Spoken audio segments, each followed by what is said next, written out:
the BaNe Free Radio Hour.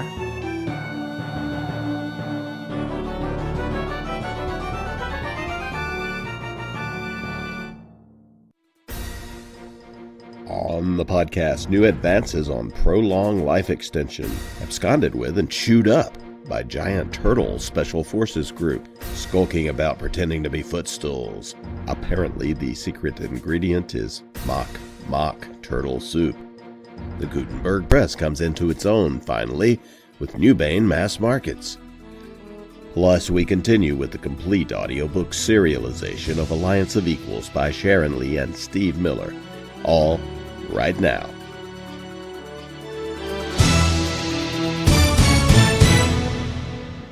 Welcome to the BaNe Free Radio Hour podcast. It's an honor to have you along.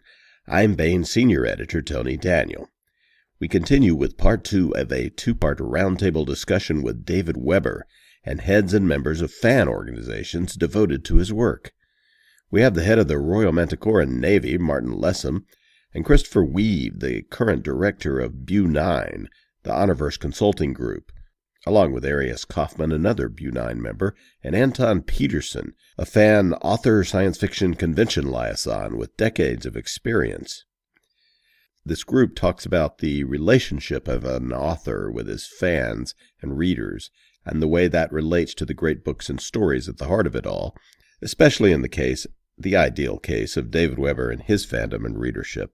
So that's coming up. And we continue with the complete audiobook serialization of Sharon Lee and Steve Miller's Liaden Universe novel, Alliance of Equals. Here's the news.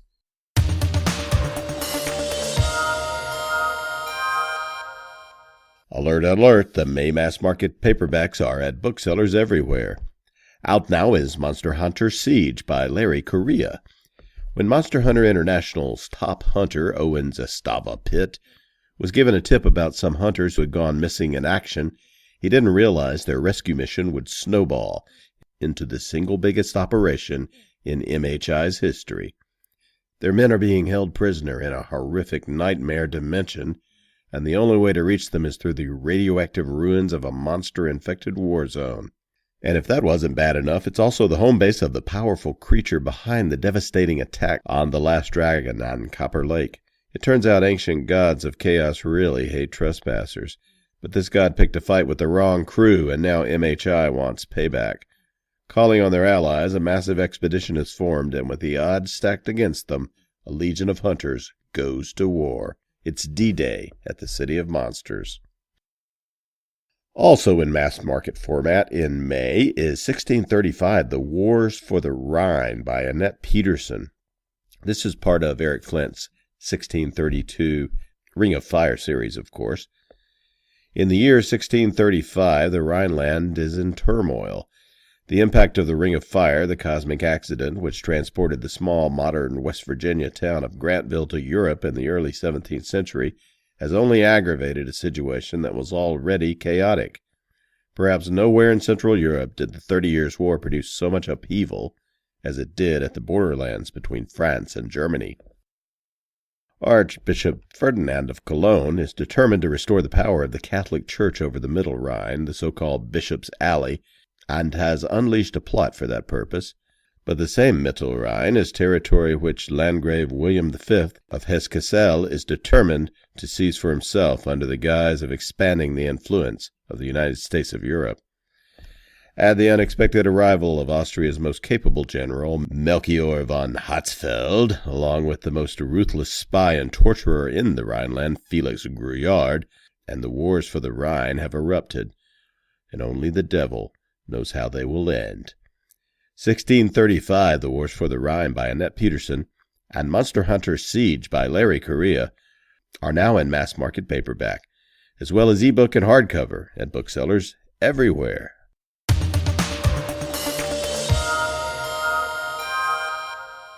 This is part 2 of a two-part interview. Part 1 is available on last week's podcast. I want to welcome to the podcast David Weber, Christopher Weuve, Martin Lessum, Anton Peterson, and Arius Kaufmann. Hi, guys. Hello. Hi.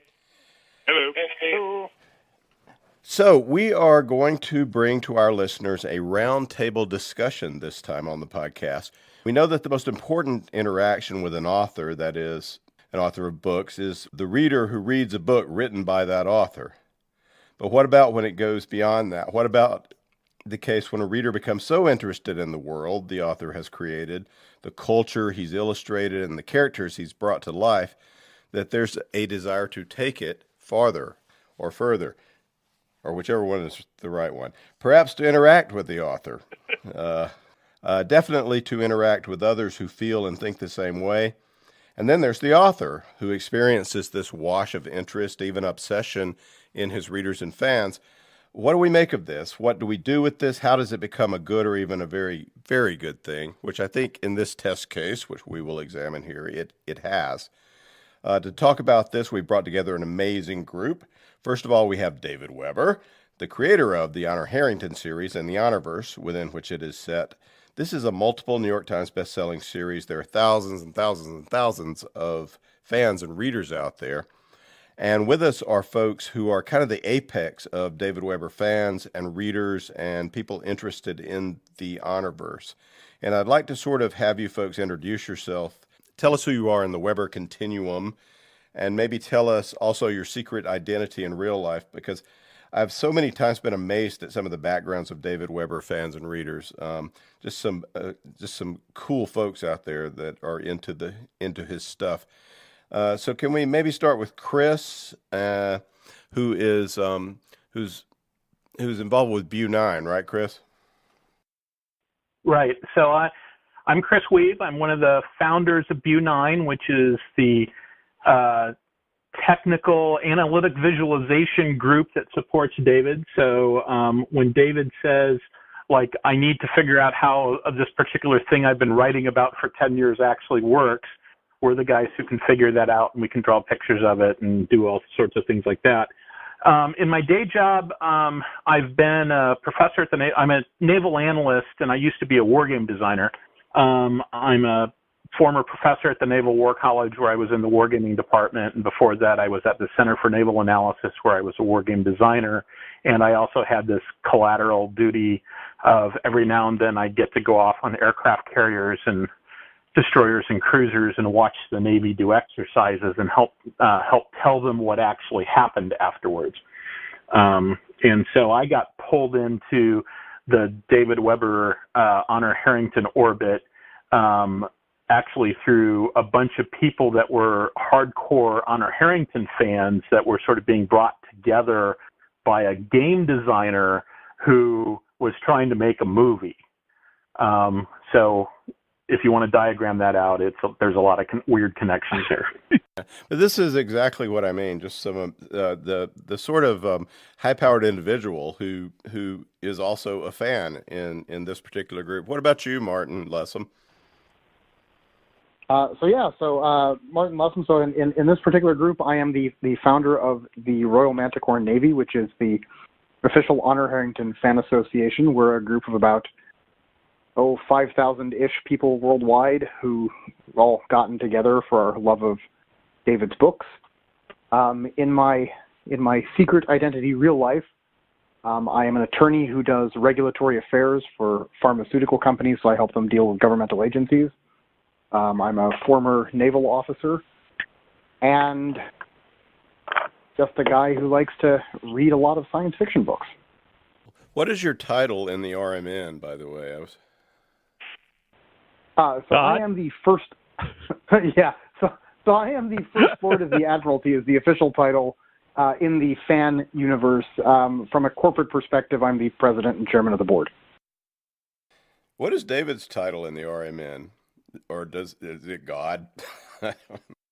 So David has two official titles. David is either referred to as the creator, or he is referred to as the prime minister. And we're talking about the fan club and not the actual RMN, which doesn't exist either in David Weber's books. Oh, yes, it does. Well, actually, both of them sort of do, I guess. And what about you, Anton?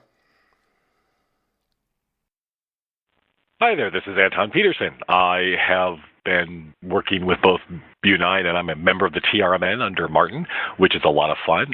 I got involved with the Weuve Universe because one of my secret identities is that I work at a number of conventions, both science fiction and Japanese anime, and I was David's liaison back in 2006. So I have been staffing conventions now for about 20 years. So the organization utilizes me because I've been doing this for a long time. I've been a fan of David since basically the early 90s. Have you been involved with the two sort of honor-based conventions, HonorCon and Manticon? Yes, I assisted with the first HonorCon that came out, in charge of the guests there, and that's what I do specifically. And for Manticon, I've been also in charge of guest relations there as well. And Arius, how about you? Arius Kaufmann. Neck of the woods. I joined BuNine back in 2009-ish.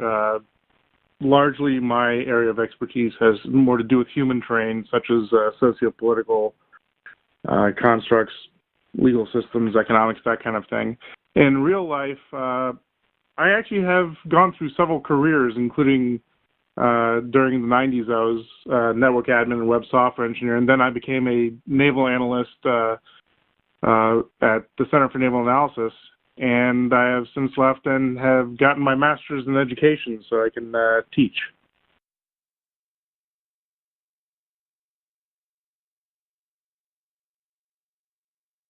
And yet you kill some of them off. Can you talk about how certain characters have worked their way and certain names have worked their way into your book? How does an author decide to do that? Well, I was the very first person to kill Joe Buckley. That's a long-running BAME meme of sorts. Yes, I'd like the cover of the 1632 books from the anatomy lesson. Okay, a couple of three things. I started years and years ago auctioning red shirts in the books to raise money for the charities at the cons. It was going swimmingly until Tim Zahn said to me, "Young Jedi, you are not aware of the full functioning of the Force." And I'm like, "Uh-huh." He says, "First, you auction the right to appear in the book. Then you auction the right to deserve if the character lives or dies." And I said, "Oh, Master Yoda," and at that particular con, Anna Zahn bid to be the red shirt, and then she bid to stay alive. And as Tim was writing the check to the con, he said to me, "The last time I gave you advice," and I said, "But Master Yoda, you had shown me the dark side of the Force," kind of thing. But that's how a lot of fans' names have wound up in the books. In other cases, it's like Indiana Graham, the young revolutionary in the last couple of books, is based on Indiana Graham, the son of a very good friend of mine, Bruce and Tracy Graham, who he lost to cancer just before his 21st birthday. And I had put him into the books while he was still with us. And in a way, he's still with us, if you see what I'm saying. I have put people into books because they were important to me. There are a few names I've used because they were important. They were people who were important to people who were important to me, if you know what I'm saying. And it is kind of running cascade of Easter eggs with me and my readers. I mean, people are constantly trying to figure out if this particular character was somebody who I inserted into the book, and I'm always up front and forthright, and I say, "It could be," and keep going. Now, I've been catching some flack from a few readers of the e-arc of Uncompromising Honor. They otherwise really, really like the book, but they're upset with me that a couple of characters survived, which is unusual for somebody to be upset with me in a book. But they're like, "Oh, what are the odds?" And I told them the absolute truth. They're still alive because they made their saving throw. When I have especially a named character who is in a could live, could die situation, I roll a 20-sided die to determine whether they live or they die. Now, I will confess that I will shade the die in their favor if they are, especially dear to me or they've been around for a long time. But these people survived because they made their saving throw. And I won't pretend that I was brokenhearted that they made it. There were some other people in the book who didn't make it, who were going to. And there are a couple of characters in the book who I basically said, I spent 25 years working on this series. I can shade the die roll any way I want. They are going to either live or die, as the case may be. But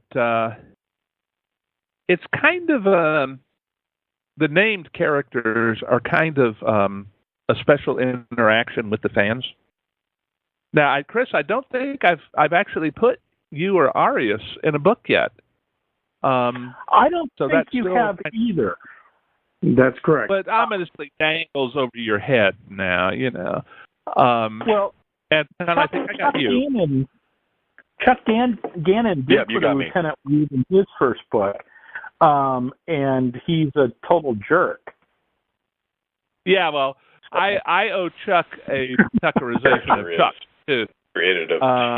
So now for the record, I've used that to tweak Chuck for years, and to the point where he no longer is tweakable on it. So when I'd first say that in his presence, he'd say, "Oh no, he's really a good guy. He was just having a bad day. Blah blah blah. He'll redeem himself in the end. I promise." etc. And now when I say it in front of him, he just goes, "Yeah," because he knows that I'm just tweaking him. Well, I will say that the drawback to putting using a friend or someone else's name is you have to be careful about how you do it. Okay, I mean, I've got a couple of people whose names I have used as villains and bottom feeders and whatnot, but these are usually people I know exceptionally well and who I know are going to see the joke. Like when I made Tim Bolgio the villain in A Beautiful Friendship, and had him be a professor of Liberty University. Well, anybody who knows Tim Bolgio and LibertyCon knew exactly who I was talking about. And he got a real laugh out of it. But I would not do that with someone who I did not know well. I can do it to Chuck, though. I was saying that interaction with the fandom is what makes, especially David so special, I think, to his fans, because he does things like that, and especially for the charity work. The TRMN, as we've discussed before, is just amazing with the amount of charity work, and I think a lot of people that have, quote-unquote, regular jobs only don't understand that how giving fandom can be. One of the anime conventions I work for, Anime Detour, does their charity auction for the American Red Cross, specifically for their program to put smoke detectors in. We raised $22,000 in this last year to do that. Yeah. That's a lot of smoke detectors. I said I've been to quite a few cons where I've seen the Bloodmobile parked out in the parking lot. And the fans are, making their trip and getting their orange juice before they go off to their next panel. It's just the kind of people they are. I think that become involved in fandom, you have to be a social animal. But I think in many cases, those of us who have become involved in fandom haven't really felt like we fitted in the mainstream rest of the world. And we got involved in the books in the first place because it was our retreat, our special place where we felt safe. And then we found out there were other people who read the books, and some of those people were kind of cool. And so for a lot of people in fandom is family, found family in every sense of the word. And you see that, especially at long-running established cons, where, there are folks in LibertyCon who take one look at me and say, Uncle David! Well, of course, we're Southern, but that kind of thing is difficult for someone who's not involved with fandom, who hasn't seen it in action, to understand the level of interaction. Now, that doesn't mean there can't be feuds, and feuds in fandom can be among the ugliest on the planet, but that's because the people you care about are the ones who can really piss you off. Mm-hmm. Yeah, I think it's worth thinking a little bit. I'd like to chime in on here real quick because one of the things that occurred to me is that if you were not a member of fandom and you listen to this conversation, you might think that if you go to the TRMN, they're going to work you to death, and things like that. And that's not accurate. It's more along the lines of fandom organizations are groups of people that have things in common, and once they come together, they have a tendency to do things in groups, and they will oftentimes provide a structure that allows you to do things like that. It's most of the folks that I know in fandom I know who are worked to death are working themselves to death. Yeah, there's a lot of truth to that. And Martin may be one of them. Anton certainly one of them. And so, and a lot of times also, we've been talking about science fiction conventions, and I had an experience a year or so ago. In fact, it was not the last HonorCon, but the HonorCon before, where I had pointed out to one of my coworkers who was a science fiction fan, and I had given him some recommendations on books he should read, specifically Marco Cluse's Frontline series. And this guy is a former helicopter pilot for the Army, and he loved these books. He just loved them. And I said, if you go to HonorCon, Marco Cluse is one of the guests of honor there, and you could probably, it's a relatively small con, you could probably spend an hour talking to him if you wanted to. And so I went away on a business trip, and when I came back, it had turned from my coworker who had a bunch of use-or-lose leave planning to go down back to North Carolina by himself to go to this con. It had turned into, woohoo, road trip, and like 5 of my coworkers were going to, and which is great. I love opening up fandom to people. The thing that I found very disturbing, though, was that they kept using the word Comic-Con. And, on the one hand, you had HonorCon, which at that point I think was around 400 people, versus Comic-Con, which is like 80,000. Your closest friends. They have nothing in common with each other. They are as close to being in common as a Little League baseball game is with the World Series. Hey. Well, there's just a different Comic-Cons are markets, and science fiction conventions are gatherings of but one thing families, clans, that does tribes. happen. One thing that does happen, Tony, is especially people who are not already part of fandom. You're going to your first con. All right, you are venturing into Ruritania. All right, you've never been there before. And it is interesting the way in which perceptions and expectations drive one another in a lot of ways. And something that I know is a problem for some people in fandom is when the mundane who is at the first con does not fully understand con etiquette. Okay. It's always, I hate to say this, but it is really true that 9 times out of 10 you can spot the newbie at a con because they're the ones with the kind of dazed expression who are sort of drifting around and saying, who are all these people? That's true. On the other hand, I've been to hundreds of cons now, and, well, at least dozens, and I still have that dazed expression sometimes. Yeah, that's probably true. Well, Sharon and I were trying to count up the other day how many cons we've been to. It's a scary number because we've been doing this. The two of us have been doing this now for we started going to cons together 5-6 years before we got married, and we've just done our 20th wedding anniversary. We've been to a ton of cons in that time.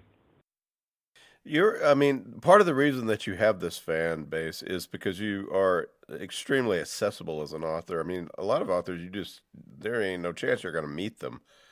But it's a pretty good chance that you can find David Weber on a panel or see him at a con in your area.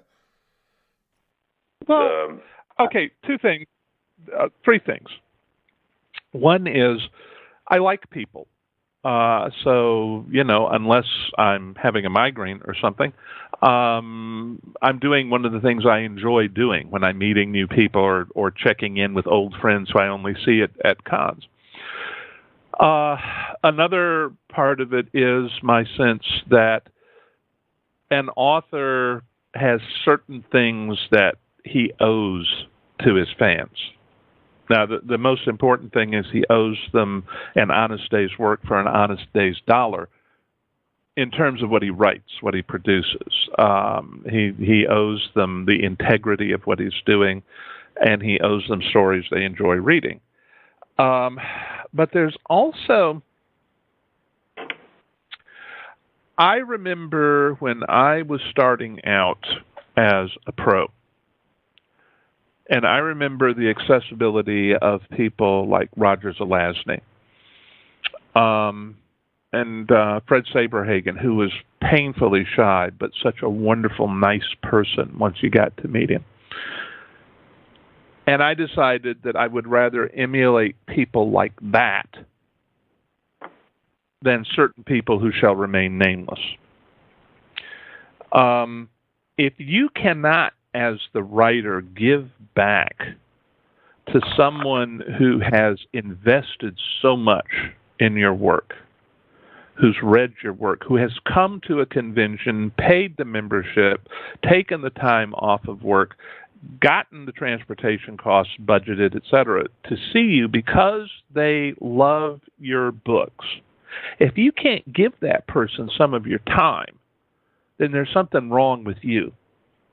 And that's just the way that I've always felt about it. And Sharon is much the same.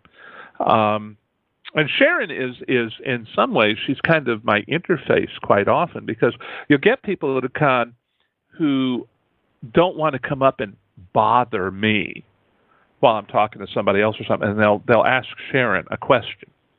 And Sharon probably knows the answer to the question as well as I do, but she's 5 feet nothing. Well, okay, 5'1" on a tall day, and people are more willing to talk to her.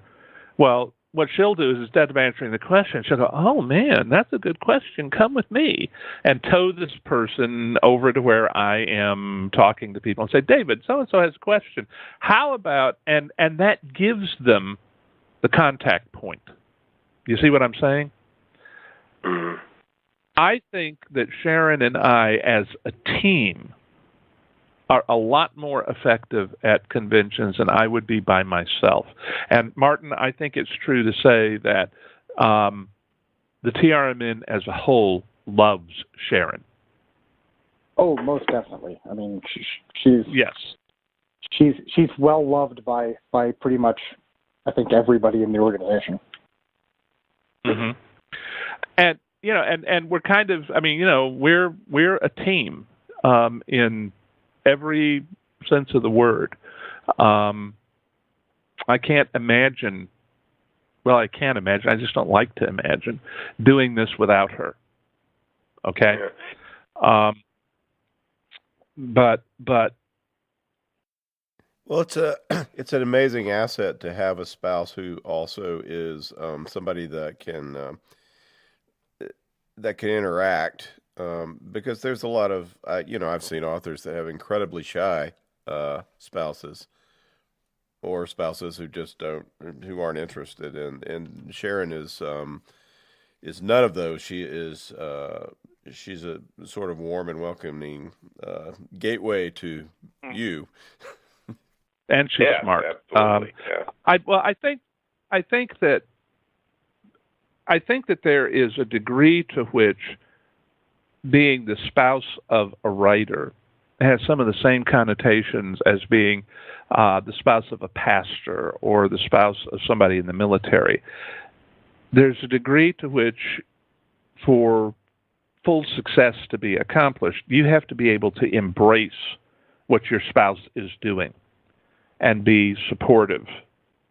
Otherwise, you're going to wind up with a situation where you have somebody who gets a reputation as a recluse or whatever. Now, by the same token, I think that the writer half of that team has to be aware that there's a real world out there, and that every so often you're going to be the one who has to take the kids to the orthodontist.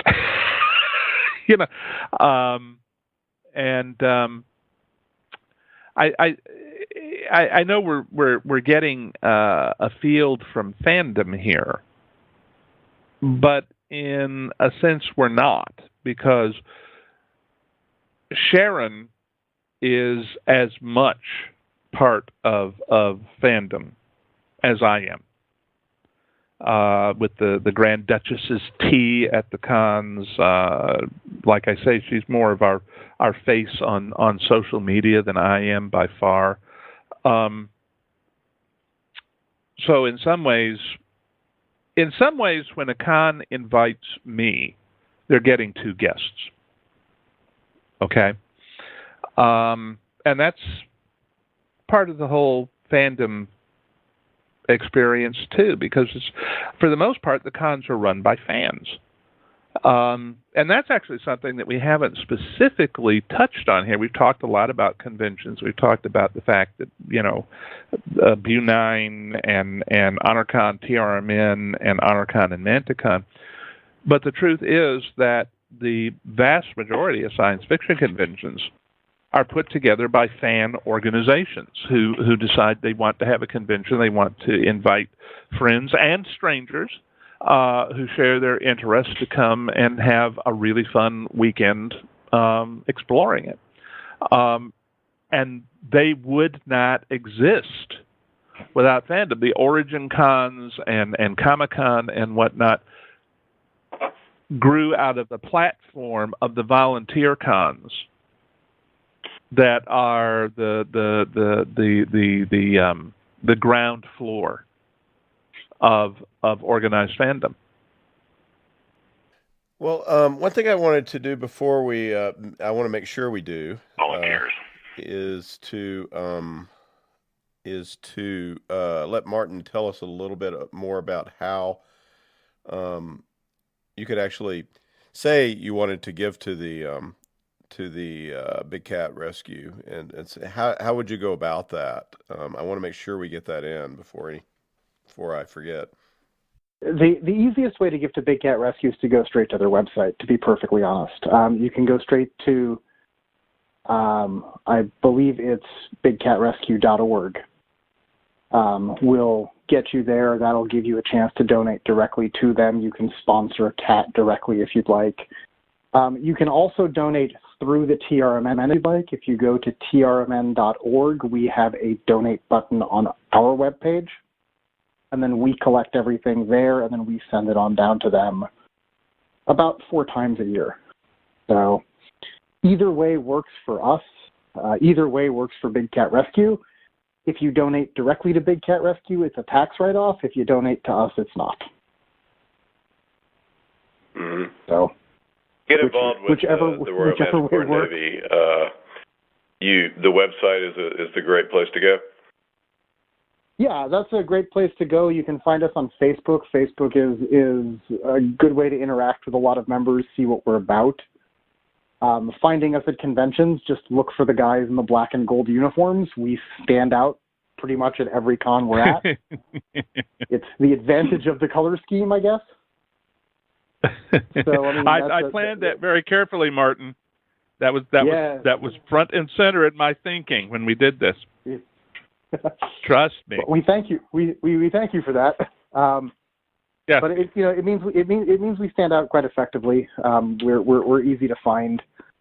But Facebook and our website are probably the best ways to find us. It's worth pointing out that there's lots of other fan organizations out there that cover other aspects of science fiction. If you go to a con, you can see people dressed as stormtroopers because they're a member of the 501st Stormtrooper Legion, which is a fan organization that's really into dressing like stormtroopers. There's Starfleet, which is the Star Trek organization. There's a Klingon organization. There are people that they don't actually belong to an organization. They just, will do it for fun. There's people like me, you're never going to see me in a uniform. I just don't do it. I'm just not, that's not how my fandom, that's not where my interest in fandom is. But I like going to cons because I get a chance to have conversations with other people that are also real serious hardcore fans of science fiction.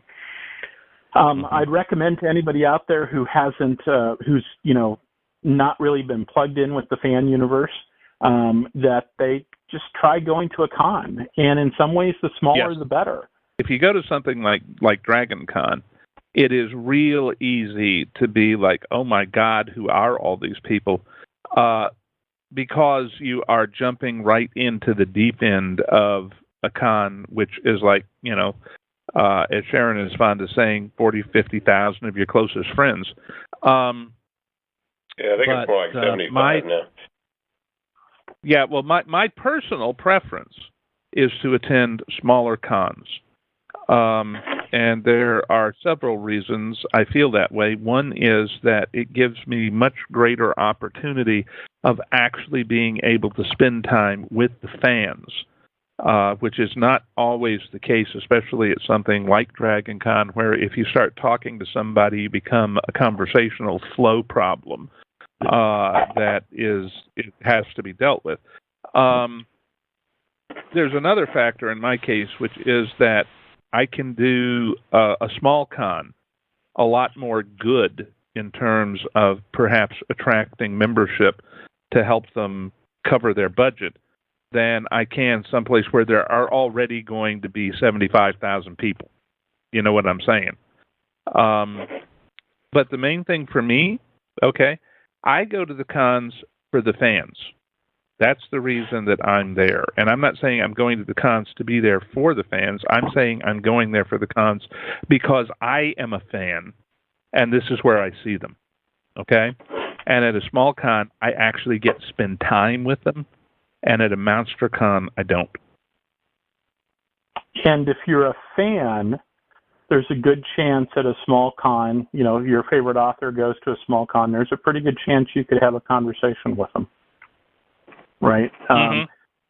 It's important to remember that a lot of science fiction writers, just like a lot of science fiction fans, are introverts, and they're expending energy like mad when they're in a room full of people having conversations with people. So, you gotta respect their desire. And sometimes they just have time issues where they really have to move on. Oh yeah. But on the flip side, I have conversations with writers all the time at cons, I've established a lot of friendships that way because I just ended up talking to somebody at a con. And I guess the last thing I'd like to say, I think the last thing, maybe there's two things. The first one is that the internet, the internet's a great resource, and of course, these days. There was a time period where you had to explain to people what the internet is and why it would be a good resource, et cetera. But I got started in all of this because of people that I had not met in person for some period of time after I'd been communicating with them. Up to and including people who, there's a couple of science fiction authors on the West Coast, Dave Trowbridge and Sherwood Smith, who wrote the Exordium series. I ended up corresponding with Dave, and then I ended up corresponding with Sherwood. And when Dave married Deborah Ross, I went out to the wedding and got to meet a bunch of his friends out there. And that's all because at some point I found him online and sent him an email and said, I really like these books. And then it just sort of grew from there. But the last thing I was going to say is talk a little bit more about the differences between smaller fan-run conventions and things like Comic-Con. When I went to Manticoran a couple of years ago, during the closing ceremonies or the closing assembly thing, somebody they were thanking all the people that had helped out with the con, and one of them was the people that had helped out with the con suite. For those who haven't been to a con before, the con suite is, the con generally will provide you with food and drinks, depending upon where you are and what budget they have. It may be just snack food, or it may be like you could actually eat your meals in the con suite. And the people who work there, they're all volunteers. I mean, they basically volunteered to spend a weekend cooking for you. And there's other people that volunteered to spend a weekend, doing setup and tear down and all the rest of it, or being the AV geek, et cetera, et cetera. So as somebody who's run a con before, when you're running a con, you're not attending a con.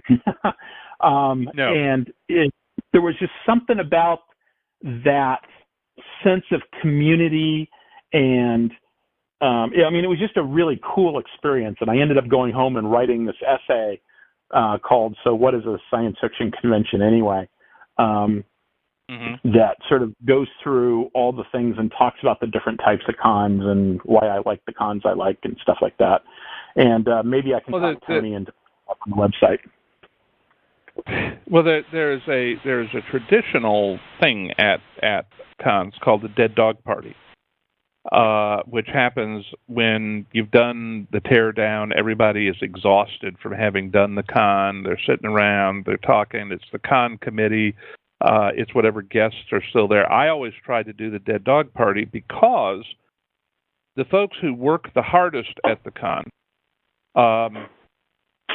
are generally on the con committee and didn't get a whole bunch of chance to interact with authors who they probably invited because they liked their books.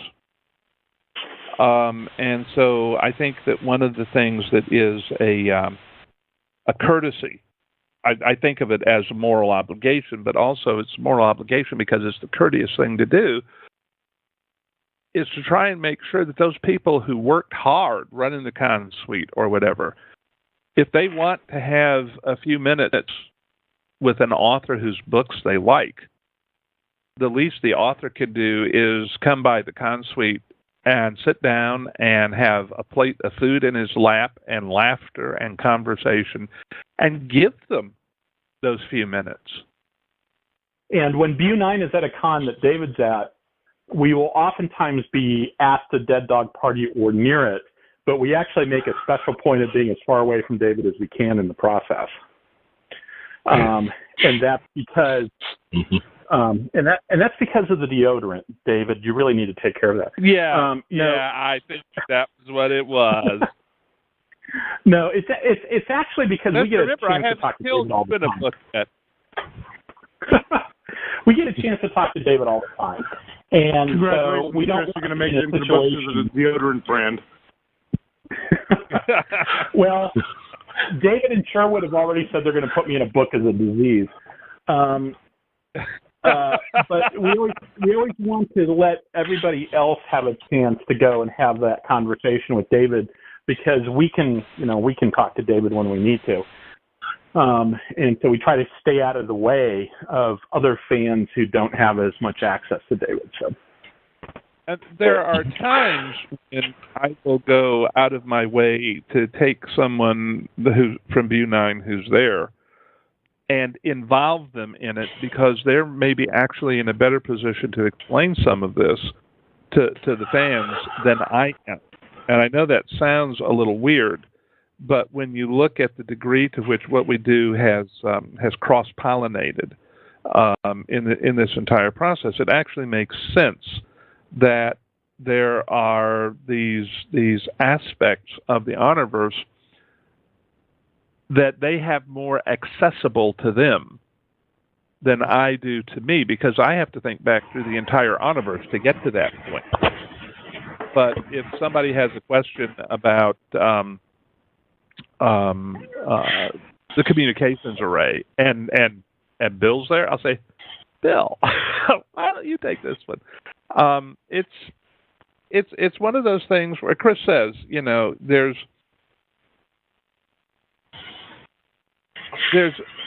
I guess it's a matter of considerateness, okay? But it's considerateness for everyone involved. Well, if you go to a convention like Manticon, you'll have that experience a lot more likely than another con. And maybe, if I go to Manticon, you can answer my question about the macrame knots that I sent in anonymously, David. Oh, it was you. It was you. Okay. And I don't consider that to be minutia that's beneath you. In fact, I was thinking about writing a paper for BuNine, but... So, Tony, it just occurred to me... Yeah. It just occurred to me, Tony, that there's something that you haven't talked about in the context of cons, et cetera, and that's the Baen Traveling Roadshow. Yeah. Ooh, yeah. Well, this is one of the things that is, as a publisher, that we get to interact with our readers so much, and me and Jim Menz and Tony Weiskopf, the editorial team. It's just, it's amazing the kind of feedback you get, and you get to hear the writers attempt to explain what they did, which is always fun to listen to. You don't have a clue what it. Sometimes sometimes the side of their brain that explains things is not the side of their brain that wrote the books. But David seems to have access to a subconscious at will, which not all writers do. There are times when your loving publisher asks you a question and you go, yes. So, but what we do with the road shows is we will every author that's at the convention that we can possibly get, if their schedule permits, get in. We'll have them come in and talk about their books, and we'll show the art, and we'll give away free books and free other stuff. And it's kind of a rollicking, fun time, I think. And it's more like me emceeing when I do it than necessarily just throwing the information out there. A lot like doing a podcast in a way. Mm-hmm. Well, and I would say, and this is not an effort to suck up to my publisher, but I would say, in all seriousness, that Baen is extremely well tuned in to the fan community. I think better than other publishers that I could mention off the top of my head. Well, I know who Chris is, and Martin, and some members of BuNine, and Anton now. And this is something that in mainstream publishing just doesn't happen. And we listen to the readers, and of course we have forums. Tony haunts some of the Baen forums. My boss, Tony Weiskopf, the publisher, and it's just I think that's also what makes Baen a brand. We're not just David Weber is us, but in a way, he's part of the brand as well, because it's sort of a brain trust that was all originally put together by Jim Baen when he formed the company back in the 80s. I was going to say that Jim really, really, really casts a big shadow. And I still, it's like two people in my life, both professionally and personally, that we lost too soon were him and Roger. I wasn't ready to turn either of them loose yet. But I cannot begin to describe how good Jim Bain was at finding and supporting and developing new writers. I mean, I really can't. I think probably I would have done fairly well anyway, but I know that the way that my career went and the way that it was supported, Jim Bain was there every step of the way. He wasn't one of the publishers who said, "I published your damn book, good luck." Okay? And he was there. He was there because he cared. He really did. And that is, I think, one reason why the Bain brand continues to resonate with fandom as well as it does, because that sense of we give a damn is still there. Okay, you may not. I know there are people who don't like Bain's politics. There are people who don't like this. There are people who don't like that. Well, you can find somebody to be pissed off at anything. I don't know anybody who actually knows and works with Bain Books who has anything but respect for the imprint and the people who run it. Well, maybe one guy. Okay, but he's not a good person anyway, so it's okay.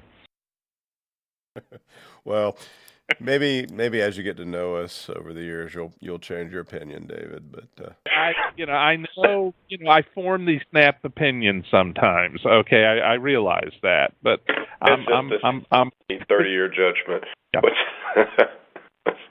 Hey,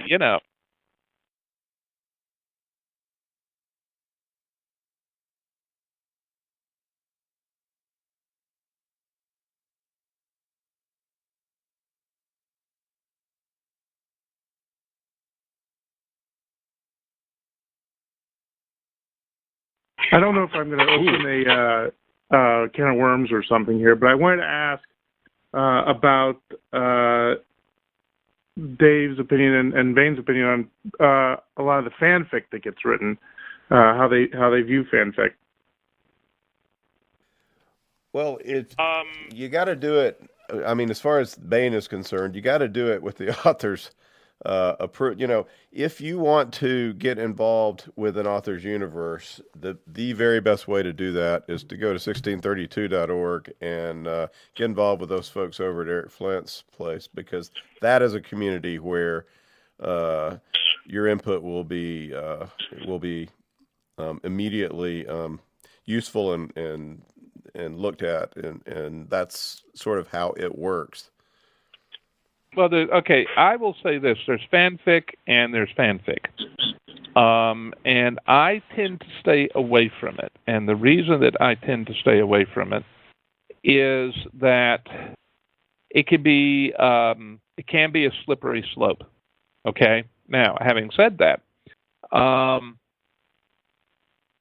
am always open to one-on-one discussions of people who want to write in my universe.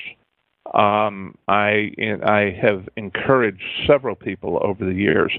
I have 2 projects going on right now with people who talked to me and who wanted to write in my universe. And in one case, we wound up writing in a totally different universe. But I have someone right now who is actually working on the story of Eloise Pritchard and Javier Giscard when they finally admit to one another how they feel about each other in the middle of the People's Republic of Haven. I'm not going to go to a fanfic site where somebody did that without my participation, mainly because I want to be darn sure that anything that I do is mine. You know what I'm saying? Yeah, and also sense. Because sometimes my blood pressure doesn't deal well with what other people have done with some of my characters, But if there is someone who I know is deeply and passionately interested in a couple of characters like Eloise and Javier, these characters are really important to this person, there, and she commented, somebody needs to write this story, and so I sent her a personal message and said, so do it. She was like, what? And that's what we're working on right now. Joelle, really, it was the letters from Grayson, which was not fanfic, but it was definitely in the Honorverse, working with me, but going someplace totally from where I was. That's one thing that fanfic can do for you, is it can push you into filling in corners of the universe you wouldn't have filled in anyway. But I do have concerns over whether or not what I do is mine, if I'm going to step on somebody else. And I did have an incident with somebody who had written fanfic that I had never seen, who proceeded to give me an awful hard time for about 6 months about demanding recognition for my use of his idea. And that's another reason why I stay away from fanfic, because your interpretation of whether or not I'm using your idea and my interpretation may differ, but if I can honestly say, I never read the story, then that's really kind of the end of the conversation. You know what I'm saying? And this guy makes sense. was scary. And that's really when I formed my policy on whether or not I'm going to do, be associated with fanfic. There's a part of me that hates having made that decision, okay, because there's some really cool stuff that people do from time to time. But I just, it's one of those once burned, twice shy things, I guess. And like I say, I'm not, it's one of those areas where there's not a perfect solution. And I wish there was, in so many ways, but there isn't. And that's a downer of a note, isn't it? Well, like I said, Eric has sort of codified this, and if you're interested in developing as a writer, that might be a place to go and look into that. Absolutely. Eric is one of those people who is totally comfortable with sharing his universe. Okay? I'm comfortable with sharing it. I'm not comfortable with ceding control of it. And Eric I'm not saying that he's giving up control of his universe, but what I am saying is that he has less, I hate to say this because it makes me sound so terrible, he has fewer control issues. He's also a damn communist. He is not a communist. A little bit. Okay, he's not a communist. There's a reason why Mr. Flint runs the Red Letter Cafe and Landing in the Stephanie stories. I'm just saying. He's the most successful Marxist I've met. So. Well, that's fair. That's fair. So, what? How about the future of this? How do you? When you lay your pen down, David, how are you going to tell fans, or will you never? And do they keep you going? Do I say to them, okay, guys, I'm done? Okay.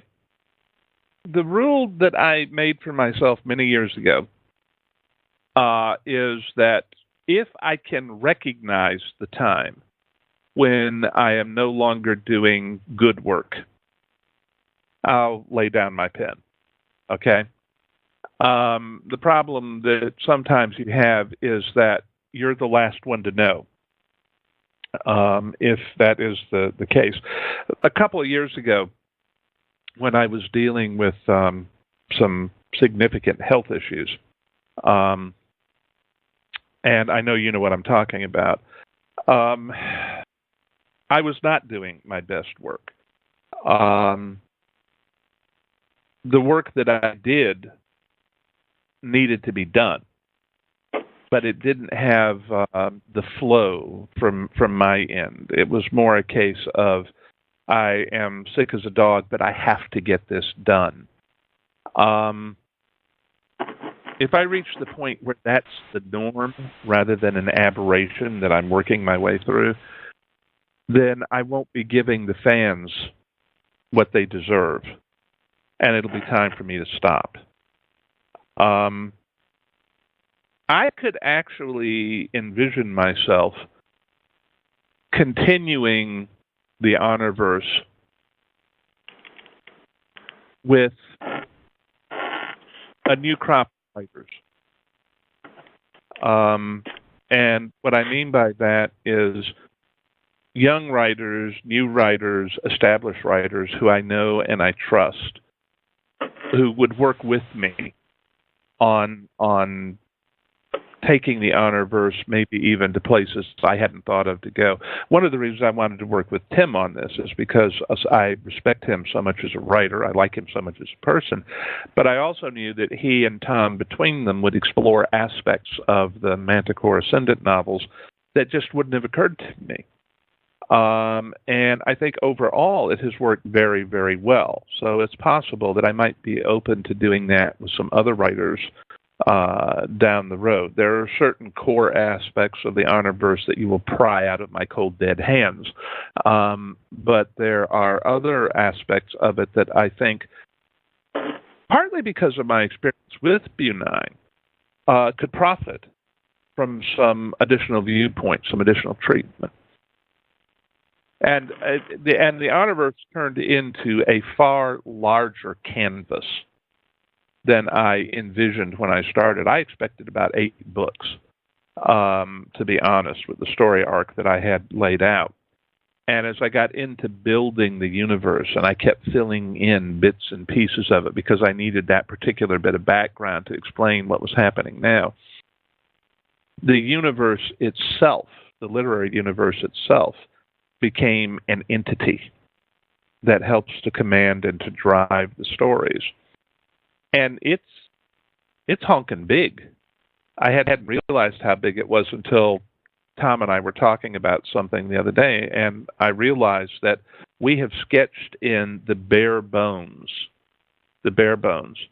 of the next best thing to 3,000 years of history in the Honorverse. I mean, if you think about that, and you think about all the places in that 3,000 years where there are going to be gripping stories to be told about human beings dealing with the challenges of that particular time, there's a lot of room left. And there's no way in the world I'm going to get to it all. There's much to explore. The next book in the series, by the way, is if you want to get it in e-art form, which is with some additions yet to come, perhaps from David, because he seems to be sending them in by the week, and some proof. Actually, the new version has all that in there, and some proofreading mistakes because we haven't proofread it yet. But David turns in a very clean copy. You can go ahead and buy the e-art right now and find out what the next chapter is. Uncompromising Honor at BaneEbooks.com, and the book, the print book, will be out in October in hardcover as well, along with the real ebook, or that is the ebook that is the exact mirror image of the hardcover. So that's called Uncompromising Honor. It's a good, it, like David said, it's got a whole lot of great stuff in it, and it's not a bad place to dive into the Honorverse if you want to. Yeah, it really is. Well, and I will say that I am getting a whole list of why didn't you do this scenes from people who have read the e-arc, and I'm like, the frickin' book is 260,000 words long already. Where did you want me to put all this? And they're like, well, you could have left out. And I'm like, yeah, what should I have left out? And they're like, let me see now. Well, you could have left out. But what I wanted to say here, plug-wise, is, as I say, Sharon and I just completed our 20th anniversary. This month, April, is also the 25th anniversary of On Basilisk Station. And this novel ends the storyline, not necessarily the Honorverse or the ongoing history of the Honorverse, but the storyline that I began in On Basilisk Station 25 years ago. So I can honestly say, people are going to say, well, you never finish a series. I can honestly say I finished part of one. And it only took me a quarter century. I'm 66. Well, I got another, not a quarter century, but a while to get other stuff cranked out. But I am satisfied. I'm pleased with the book. And it must be pretty good because other Tony sat down when I was there in the office back for HonorCon, and she said, "It's long." And I said, "Well, yeah." And she said, "So I went into it to find scenes to cut." And I said, "Yeah." And she said, "I got 2 scenes I need you to add." I was like, "Okay, I got her." But I think it's good. I think the readers will like it. One thing about the E-arc that I will say is that even David may not know this. There's a little secret in there that Tony put in as a April Fool's present, since that's when we started selling it. Really? Yes. I will say no more. Do I have to buy the E-arc to get it, or will you send it to me? Well, you might have to read it to get it. Yeah, well, that I can do. I will say it is not an additional bit of text, of course. So, enough said there.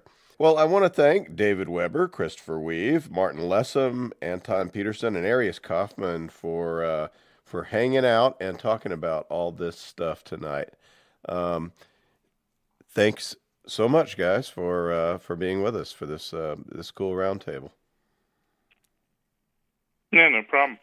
Thank you. Thank you. Thank you very much for having us.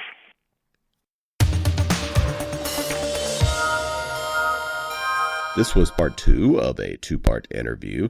Part 1 is available on last week's podcast.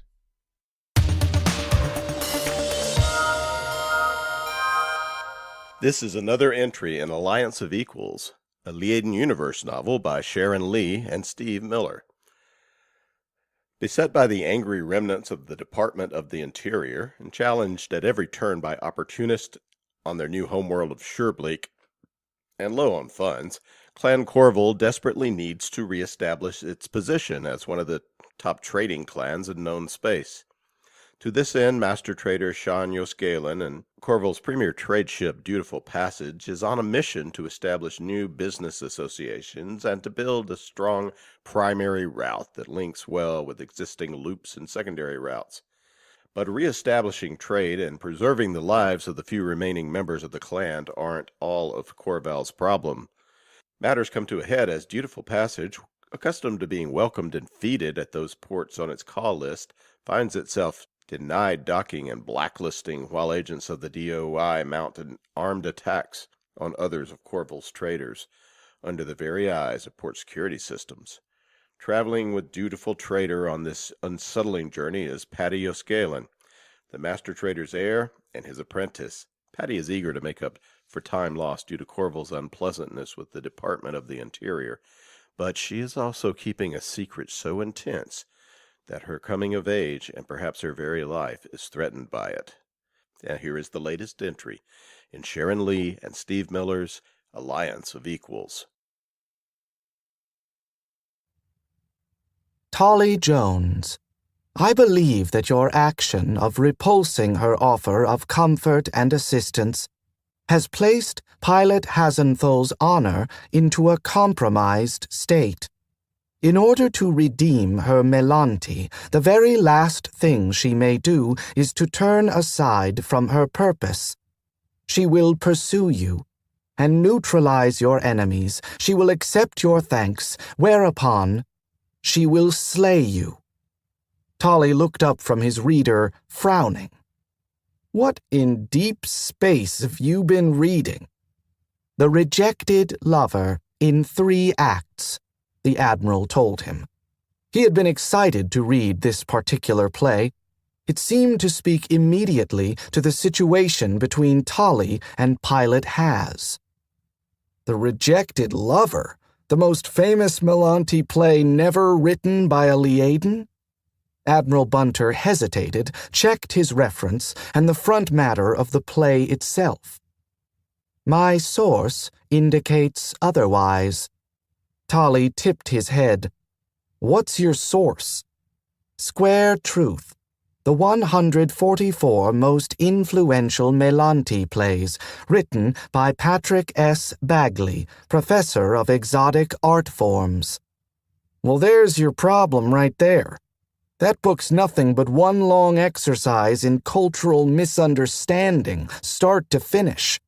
Made the professor a deal of money back in the day, 'cause he got it assigned as a textbook to all the drama departments and the anthropology departments in all the schools in his university system.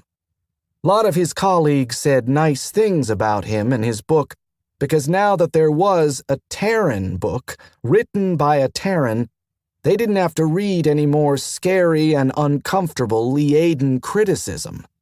Didn't much matter to them whether most of the content of the book was factual, which it wasn't, or made up directly out of Professor Bagley's head, which it was. It is a false book, a fiction, a false book, but not fiction. It's just wrong. And the play? Tolly sighed. Many critics agree, which mostly you'll find that they don't, that the play's a bad play. Whether it's read by a Liaden or a Terran. It was written by a Terran named Kenner Earbase, way back 100 standards or more, as part of his novel. The novel got forgotten pretty quick, but the play has a life of its own. Been plenty of thoughtful criticism of it in the Liaden literature. You might want to cross-ref. Just a suggestion, understand. I'm not your mentor. Admiral Bunter hesitated before he spoke, taking care to soften his voice. I wish you would be.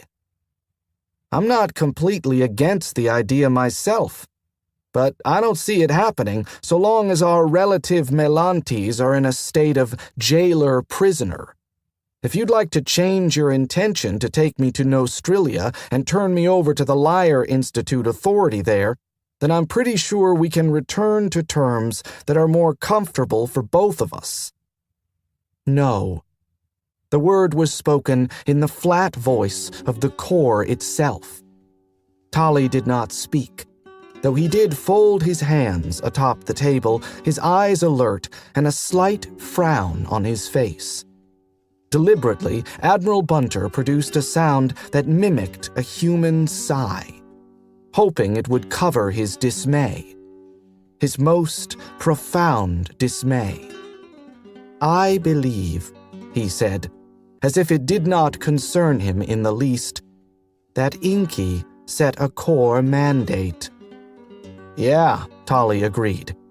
Sounds like that's exactly what she did.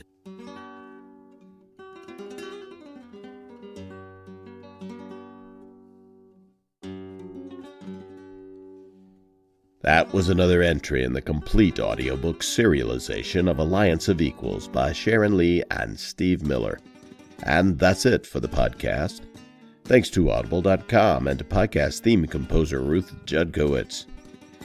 And a cache of conversational missiles, a clutch of wise eggs and audacious dragons, plus thanks and praise to David Weber, Martin Lessum, Christopher Weuve, Anton Peterson, and Arius Kaufmann. And remember that uncompromising honor, David Weber's next entry in the Honorverse, and a big one, is now available in eARC from Bain eBooks. Please join us next time here at the hammering heart of science fiction and fantasy, and keep reaching for the stars.